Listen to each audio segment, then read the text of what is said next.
A guerra no leste europeu a cada dia tem ganhado dimensão assustadora e tem preocupado o mundo, sobretudo a comunidade internacional. Para entender melhor esse assunto e entender por que a Rússia foi suspensa do Conselho de Direitos Humanos da ONU, a nossa reportagem, a reportagem do Jornal da Band, veio ao escritório de advocacia Márcia Soares, entender o assunto, e hoje nós vamos conversar com o advogado que é especialista em direito internacional, Marcelo Oliveira Silva. Doutor Marcelo, o que essa suspensão da Rússia do Conselho dos Direitos Humanos representa juridicamente para a Rússia, para o presidente Putin? Bom dia, doutora Márcia. Bom dia, Luiz Cabrini. Bom dia, Jonathan Matos. Bom, semana passada a Rússia foi suspensa do Conselho de Direitos Humanos da ONU por 93 países.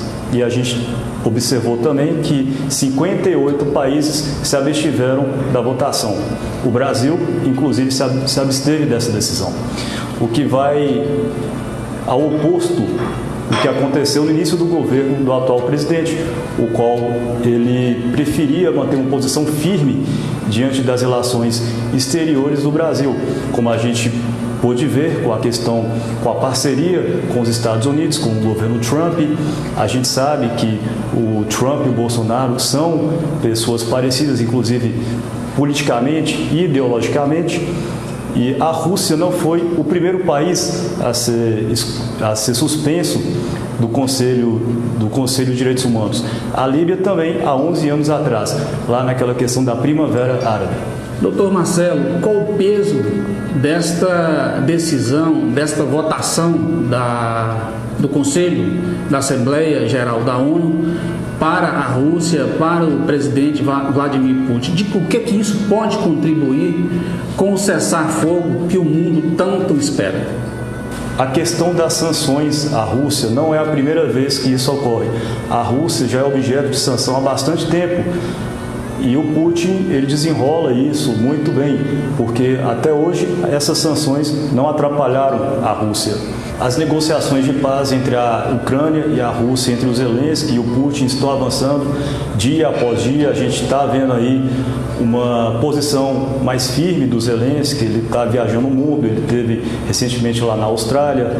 E o Putin também tem alguns aliados no mundo. Na Europa ele tem alguns aliados, alguns, por exemplo, de ideologia diferente à dele, mais à direita, e ele também tem aqueles parceiros tradicionais, como a Venezuela, Cuba.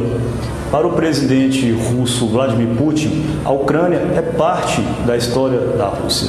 Inclusive, ele vem falando várias vezes sobre a expansão territorial da Rússia, que vai de encontro com o pensamento do ideólogo do Putin, que é o historiador e filósofo professor Alexandre Dugin, o qual ele abrange essa teoria chamada euroasiática, que vai de encontro com a ideologia que o Putin está tentando pregar. Ok, obrigado ao Dr. Marcelo Henrique Oliveira Silva pela belíssima entrevista. Nos trouxe um conteúdo importante e que vai somar muito para o nosso jornal. Quero agradecer também à doutora Márcia Soares pela abertura do seu belíssimo escritório, para que nós pudéssemos, para que o Jornal da Band pudesse vir aqui, doutora, e repassar informações tão importantes à nossa população, aos nossos ouvintes. Obrigado. Seja muito bem-vindo, que seja a primeira de muitas. As portas estão e permanecerão abertas. Muito obrigada.